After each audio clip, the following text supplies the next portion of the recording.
Okey,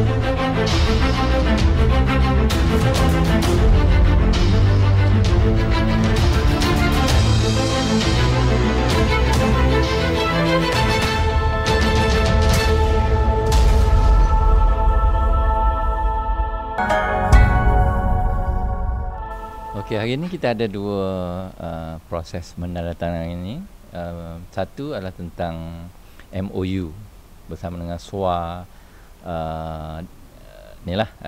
media dan juga satu lagi adalah letter of intent bersama dengan Yellow Submarine Preschool, ya.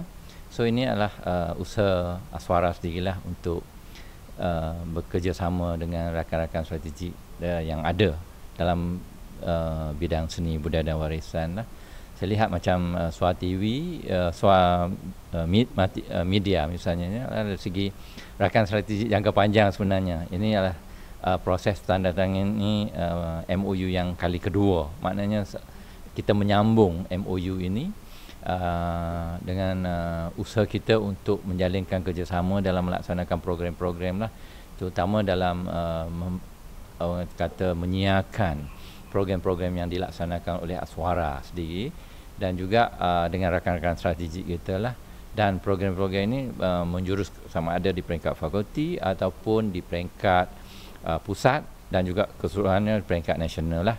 Kalau kita lihat ada 6 program besar pada tahun ini, termasuk Titih Pusaka Festival lah, Titih Pusaka, dan kita ada 126 program-program yang akan dilaksanakan sepanjang tahun 2025. Saya menjangkakan bahawa program ini juga amat besar. Dan program yang 6 itu selain pada Festival Titih Pusaka, ada lagi program-program yang melibatkan negara-negara ASEAN. Kita menjangkakan sempena dengan ASEAN Championship ini, kita dapat melaksanakan program kolaborasi bersama dengan institusi-institusi pendidikan di negara ASEAN. Mungkin plus 3 juga, ya, termasuk China, Jepun dan Korea. Ini tertakluk kepada bajet yang kita ada lah. Kalau kita berjaya mendapat bajet, maka programnya berskala besar. Dan kalau kurang sikit, maka kita akan turunkan skala dia kepada program yang lebih kepada institusi dan tetap melibatkan sebahagian wakil ASEAN dan sebagainya lah. So itu yang kita laksanakan bersama dengan Yellow Submarine ni adalah kerjasama di peringkat sekolah rendah. Maknanya Yellow Submarine sendiri adalah yang memberi pendidikan seni kepada pelajar-pelajar darjah 1 hingga darjah 6. Dan pelajar-pelajar ini sebenarnya mereka adalah pengisi tenaga kerja industri kreatif pada masa hadapan. Jadi ini usaha yang dilakukan oleh pihak Yellow Submarine ini adalah sesuatu yang baik sebenarnya dalam membantu bukan saja kesinambungan dari pendidikan itu di peringkat Aswara. Mereka juga adalah sebahagian daripada orang kata pelajar-pelajar yang yang akan mengikuti program di Aswara. Saya percaya dengan pendedahan yang dilakukan oleh pihak Yellow Submarine Preschool ini dapat sedikit sebanyak menanam rasa cinta kepada seni dan juga membuka idea bagaimana sebenarnya seni budaya warisan ini sebenarnya merupakan menyediakan kerjaya kepada mereka.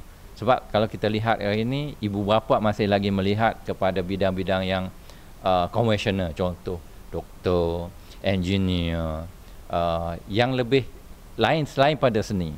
Dan sebab itulah dengan adanya usaha kerjasama dengan pihak Yellow Submarine ini, kita dapat sedikit sebanyak mendedahkan kerjaya-kerjaya yang ada dalam industri kreatif ini. Sebab kita nampak ramai nama-nama besar, termasuklah yang dilahirkan oleh Aswara sendiri dalam bidang seni ini. So kalau pergi mana-mana pun baling batu mesti kena kepada pelajar Aswara.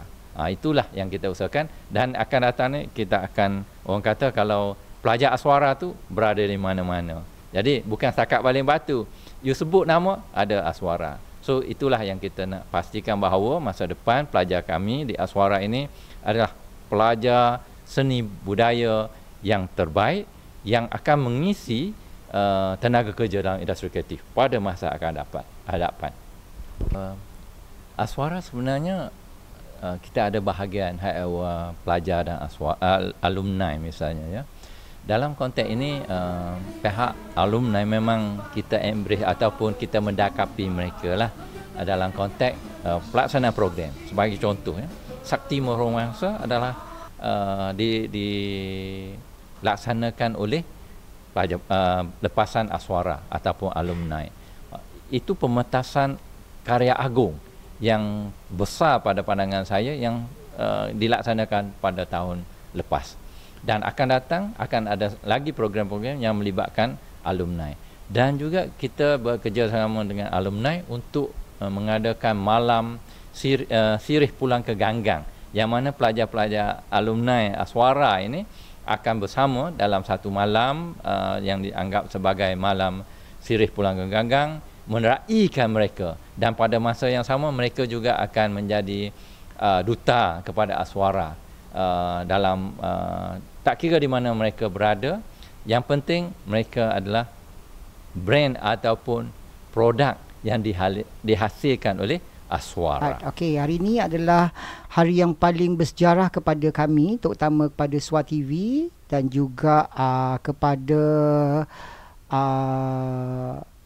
Swa Media Digital Sdn Bhd, yang mana satu memorandum MOU telah dimeterai hari ini bersama Aswara dan juga Swa TV. Saya mengucapkan terima kasih kepada tim strategi dan juga Rektor Aswara kerana sudi bersama-sama dengan kami. Okey, pengisian untuk konten ataupun untuk kerjasama di antara Swa TV dan juga Aswara, kami menyediakan platform. Maksudnya Swa TV adalah satu TV online, kami YouTuber, dan juga kita akan bersama dengan Web TV di Singapura, dan juga insya-Allah kami akan berada di satu platform TV perdana tidak lama lagi, insya-Allah. Dengan secara tidak langsung bahan-bahan daripada Aswara kami akan siarkan di Swa TV mengikut persetujuan di antara beberapa fakulti lah. Kami kontrak kali ini kita sambung 3 tahun lagi, sebab ini adalah kali kedua sambungan antara kerjasama di antara MOU Aswara dan juga Swa TV. Ini merupakan rektor yang ketiga. Untuk kali ini perancangan kami adalah lebih meluas, lebih kepada penerbitan bersama. Maksudnya penerbitan bersama, maksudnya Swa TV akan mengadakan beberapa program seperti sitcom, kita akan adakan talk show, kita adakan short film, kita adakan podcast dalam bentuk broadcasting. Jadi kita memberi peluang kepada pelajar-pelajar Aswara yang berminat dan juga berkelayakan serta berkualiti untuk diketengahkan di dalam Swa TV punya platform. Ini satu cara untuk mempromot bakat-bakat Aswara, untuk kita ketengahkan apa yang telah mereka pelajari selama ini di Aswara. Dan juga untuk seterusnya kami akan menggabungkan semua fakulti di Aswara untuk dijadikan satu program tahun akhir ataupun satu program khas yang bukan dinamakan itu program tu program fakulti teater, fakulti muzik, tidak, tetapi nama dia adalah Aswara, program Aswara. Mungkin dari segi sudut kerjasama kita juga akan mempromot Aswara ke rakan-rakan strategi di Swa TV. Maksudnya kami ada bersama dengan Vietnam, kita ada bersama dengan Iran, Itali, Singapura, Indonesia. Maksudnya kita memberi peluang kepada pelajar-pelajar di sana untuk mengambil short course di Aswara. Sebab Aswara sekarang telah mendapat kebenaran untuk membawa pelajar-pelajar luar negara untuk belajar di Aswara. Itulah niat kami dan juga sebagai rakan strategi untuk membantu antara satu dengan yang lain. Okay, Yellow Submarine ni is actually institusi pengajian arts tapi untuk kids, preschool kids, preschool age. So macam you masuk Aswara tapi for younger kids, untuk kanak-kanak berumur 3 hingga 6 tahun. Baik, antara Aswara dengan Yellow Submarine, pendekatan adalah untuk membentuk satu ekosistem seni, pendidikan seni kat Malaysia ni lah. So di mana Aswara insyaAllah dalam masa terdekat boleh, sebagaimana Aswara sekarang pun menjadi institusi yang menanggung pendidikan seni di peringkat universiti, dan Yellow Submarine akan menjadi institusi seni untuk peringkat grassroots level lah, 3 ke 6. Bagi kami, untuk di mana saya rasa LOI ni dalam jangka masa panjang membentuk satu funneling untuk pendidikan seni di Malaysia lah. Di mana student kami insyaAllah, sebab ramai ibu bapa bertanya kepada kami, apa next, what's next for our kids. Dia dah belajar seni di prasekolah, ke mana dia nak pergi. So di situ kami dapat mengenal pasti masalah kita tak ada funneling untuk pendidikan seni institusi kat Malaysia. So dengan Aswara ni, LOI ni harapnya akan menjadi satu funneling yang lebih mudah untuk ibu bapa di luar sana yang ingin meneruskan pendidikan seni dari bawah hingga ke universiti lagi. InsyaAllah.